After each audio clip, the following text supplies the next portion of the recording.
सभे मगहिया भाई बहन के भूलेटन काका के राम राम आथिन मगहिया खबर में सुनथिन देश दुनिया के खबर।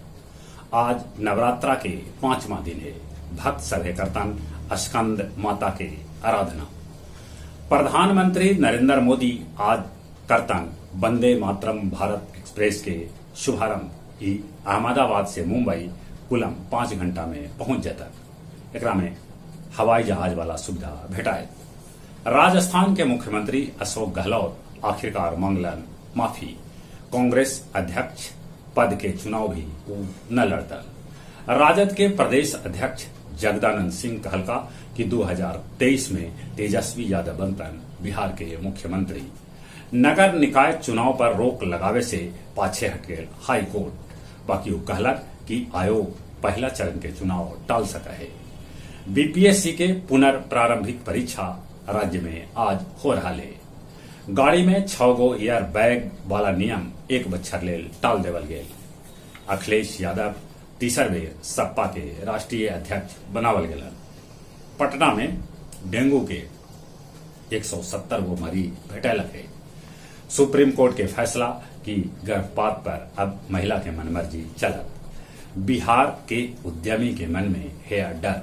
मुख्यमंत्री नीतीश कुमार उलो के दिलासा दिलौलन कि बिहार में उद्यमी के कोई छेड़त तो ओकरा छोड़ल न जाए। सशक्त बेटी समृद्ध बिहार कार्यशाला में महिला एवं बाल विकास निगम के अध्यक्ष हरजोत कौर लड़की सभे पर कैलन अमर्यादित प्रतिक्रिया। सूरत में 25.8 करोड़ के नकली नोट बरामद कल गए। बाद में पता चलल ई नोट फिल्म के शूटिंग ला जा रहा है। बिहटा में बालू माफिया के बीचे गैंगवार में 5 आदमी के मौत के खबर। लोग सहम रहलन है कि कहूं फिर से जंगल राज को न लौट रहा है।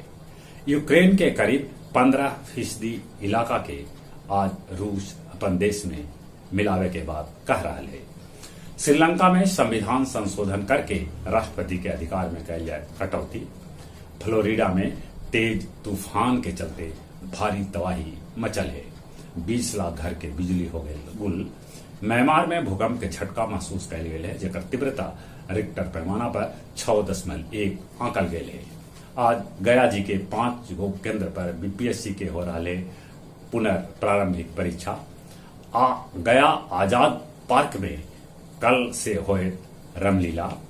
गया जंक्शन से 19 लाख के सोना के साथे नवादा के एगो युवक के पुलिस कैलक गिरफ्तार। 5 गो बाइक के साथे जाहिद और रोशन के गया पुलिस कैलक है गिरफ्तार। और अब कुछ खेल के समाचार।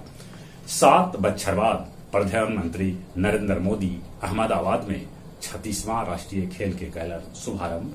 कुल 36 खेल के 389 स्पर्धा में देश के 7,000 खिलाड़ी ले रहे हैं भाग। 5वां T20 मैच में पाकिस्तान इंग्लैंड के हरा दिलक है। 2022 में सबला बेसी T20 रन बनावे वाला खिलाड़ी बन गलन सूरज कुमार यादव। जहां तक मौसम के सवाल है, जहां तक बदरी है, छिटपुट पानी भी हो रहा है, रौदा कड़गर है।